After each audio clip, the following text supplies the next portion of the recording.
experts say sub-Saharan Africa presents some of the world's most serious health issues.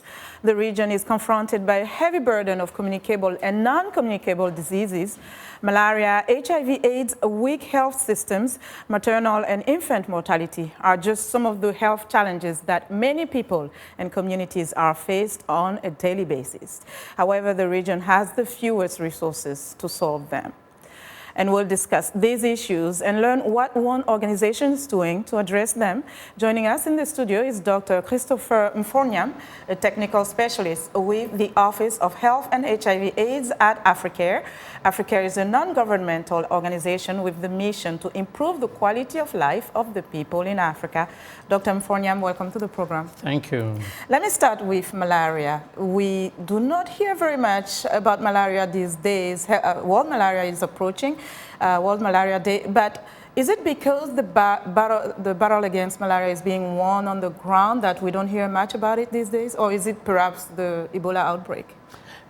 Significant improvements have been made in the battle against malaria, but we cannot say the battle is won yet. We know with outbreaks of epidemics like Ebola, the press might be more focused on that.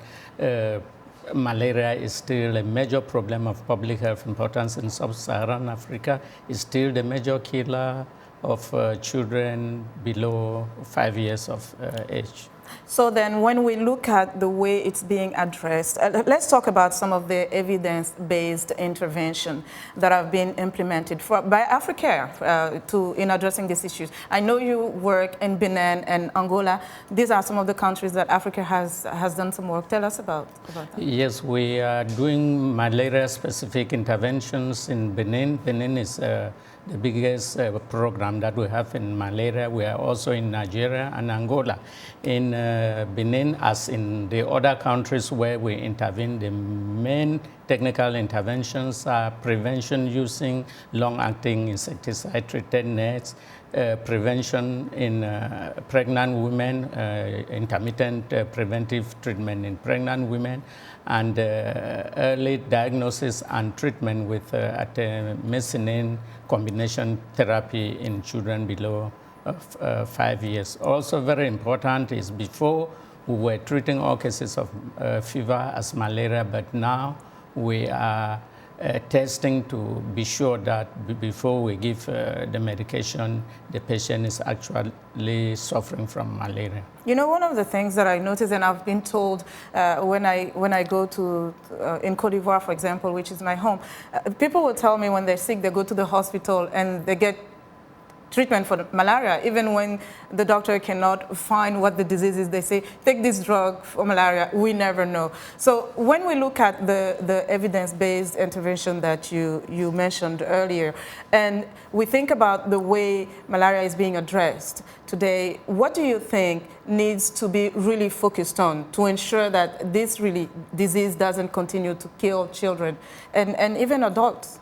I think we need to continue to scale up these evidence-based interventions which I've mentioned and make sure that we diagnose before treating. And when we are treating, we need to track to ensure that maybe patients are not getting resistant to the medication. Okay. It's very, very important to do that because we are seeing in other parts of the world resistance to ACTs. Also, even the bed nets, some mosquitoes are getting resistant to the insecticides. So these are challenges that we need to... And in this process, also strengthening health system is very important, quickly. It is important because we need to update the knowledge of the staff who are in the field on existing state-of-the-art management of malaria cases, prevention, as well as community health workers and civil society, because malaria is not only for health staff, it's for everybody in the community, starting from the family and then coming to the health system and even environment, sanitation and hygiene. Integrated approach. Thank you so much, Dr. Mfornyam, for being here today. Thank you. And that was Dr. Christopher Mfornyam. He is technical specialist Service with the Office of Health and HIV/AIDS at Africare. And that's our Africa Health Report for today. Back to you, Vincent. Well, Linord, thanks, and be sure to watch Linord Moudou's health reports every Tuesday and Thursday right here on Africa 54.